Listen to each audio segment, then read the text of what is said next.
Yes, this is Synoria Anderson today with 24/7 Live Culture on behalf of Synoria's Best Kept Secret podcast. I want to first just take the time to thank you both for joining me today and giving me this opportunity to speak with you. Oh, our pleasure. Yeah, Thank you for having us, Miss Anderson. yeah, thank you Yes, for sharing your ma'am. platform. I just want to say, obviously you are a beautiful person, not only on the outside, but it's evident in the inside, especially from, your body of work and this documentary that you were able to put together. Now, Thank you. yes, ma'am. We have a saying, that's going on right now, standing on business. Your Okay. documentary, Time to Unfinished Business. What is the unfinished business? Freedom. Freedom, because freedom ain't free and nobody gives you freedom. It is something that you have to make sure that you secure for yourself. And so even after my husband walked out of those gates, we still were not free. Because anybody that has a loved one incarcerated, they know that when any member of your family is incarcerated, you are incarcerated. We left behind when I returned home from prison. Rob was still on a 61-year sentence. I knew the only way he was going to come home is if we figured out how to get him out of this system. And so when he came home, we had a fall partner, his nephew. And so we had an equal duty and obligation to do for him what had been done for us, Miss Anderson. Right. Yes, ma'am. And I love all of that. I was able to watch both documentaries. Oh, And so wow. I know that we're speaking about the current one, but I'm just going to go back just for a minute, just go back in time. The Oscar nominated documentary Time. Now, you started filming this on your wedding day, April 24th, 1997. This was a day of celebration. What kept you to keep the cameras rolling even in the hard times? Probably the first years they had sentenced Rob so excessively. I call it they lynched with time. 60 years, first offense. Nobody needed medical treatment in our offense. So literally it was a public lynching. They just did it with time instead of a rope.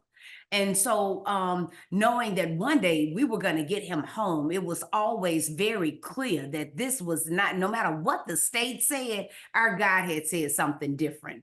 And so Amen. my goal was to document so that whenever he came home, he would be able to see the first days of kindergarten. We just wouldn't be denied him being able to experience his children grow up.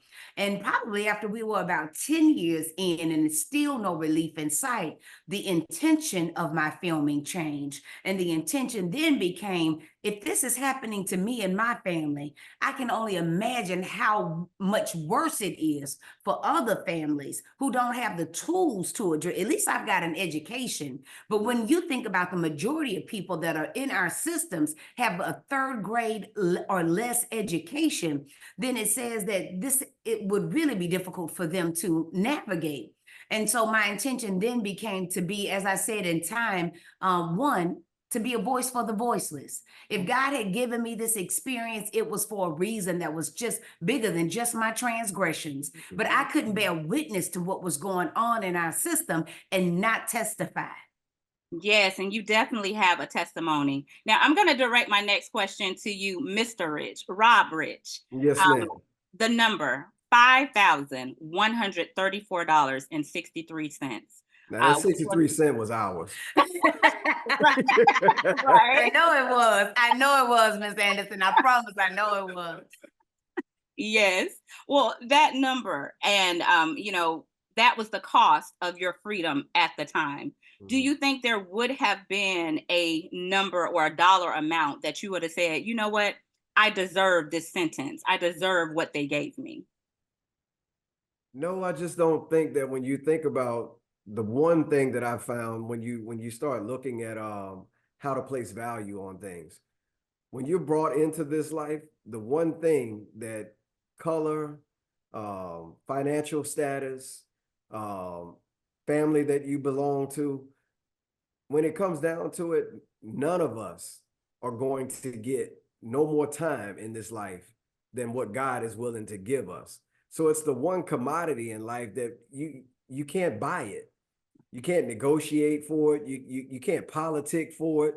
You can't pray up on it. Nothing of the sort. So when you take from someone something that can never be replenished, I think that you've done a grave disservice when you do not take into consideration the crime that has been committed and the sanctions that you're willing to issue out based upon that. That would be no different than when I was a young kid, knowing that just because I ate cookies or even stole cookies Right. before having my dinner, I knew that I shouldn't have been beat with an extension cord. I knew, Yes. Yes, you know, ma'am. I knew that certain things should not have happened as a result of stealing that cookie. Right, right. Now, With let me that, ask you this as well, Mr. uh, Rich, because you mentioned also in the documentary, under your parole releasing, mhm, you are not able to leave your home before 6 a.m. and you correct, cannot be out after 9 a.m. correct, So 6 to 9, 6 by 9, the right. approximate measurements of a jail cell. That's Do right. you still feel confined at this time? Oh, very much so. That was a I know word, that Miss was well Anderson. said. Now I we like hadn't that. put that together like that. I see why you are, girl. I see why you a star. Yeah, yes, indeed. I mean, when you think about it, a lot of these things that we speak on, these themes, as they relate to incarceration, these are things that are just age old. Back in the day, they used to call it sundown laws. There was a Mm, certain time that Black people could and could not be outside. If you were outside when the lights were at a certain point, there was penalties to be paid as a result of it. And a lot of what we're seeing nowadays is that people that are coming outside of incarceration are now, as part of their parole, are being said that you can't be outside after a certain time and you can't be outside before a certain time. And those things are so much in alignment with many of the practices that we see that are attached to the institution that we know as slavery. So again, That's as a word. Fox May mentioned, this is something that we have been campaigning, working, and that these films that we're putting out are about, is to be able to let people know that we are still experiencing that peculiar institution that we have been working to try to pull ourselves away from. So it's incumbent upon us to continue to shed light and talk about these particular issues. So yes, that indeed is a hell of a statement, and yes, I do feel very confined. yes. Well, I pray that you are free at some point. I know that also during the documentary, You say, speak it on you me. know, you're still fighting to get that commutation. How is that going for you at this time? The Lord will make a way Amen. Amen. somehow. Amen. Now, Yeah, I it do is. want to quickly also, just address your organization.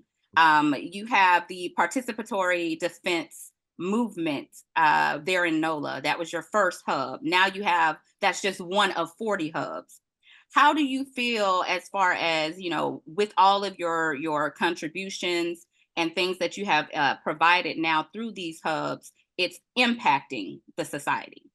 Mm, Oh, when we hop on a hub, a national hub call, and you hear, say, our girl Q with Life After Release doing the work in DC, Maryland area, who just a month ago got a young lady, they were trying to charge her with like second-degree murder, and they were able to get the charges acquitted. So when you find out that, so it means that they didn't have enough evidence to even be pushing those type of charges on that person, but we know that they will overcharge us.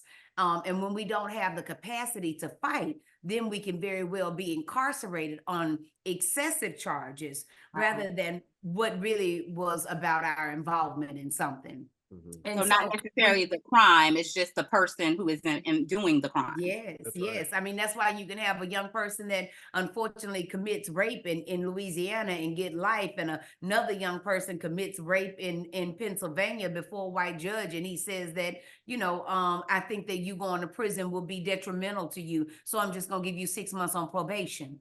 Wow. So those are the types of things that there is no. Rob says it best. Fair. What you call it, babe? Fundamental fairness. Fundamental fairness. Fundamental. When we talk about sentencing in our nation, then we need to also be talking about fundamental fairness. Mhm. Okay, yes, ma'am. Well, let me ask you this because I know that you guys started with Gloria Williams, Mama Glow, as you guys affectionately called her. And she's also out, doing her junket, speaking to people about what occurred. and helping others through her story. Right. Is there any significance as to why you started with her, opposed to someone who was newly into the system? Well, it was the case that came before us. I had served time with Mama Glow.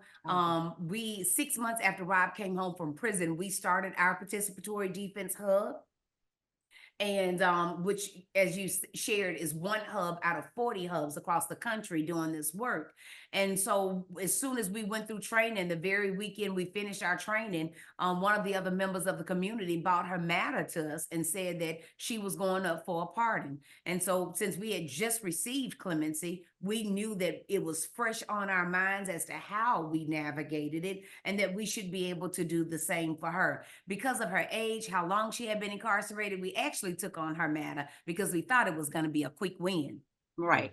Okay. God has a funny sense of humor. Wasn't nothing about it quick and wasn't nothing about it easy. At all. But I know No. that she's happy, and we're definitely happy that you're doing the work that you do. I do want to just say, continue on doing the things that you do, keep inspiring us.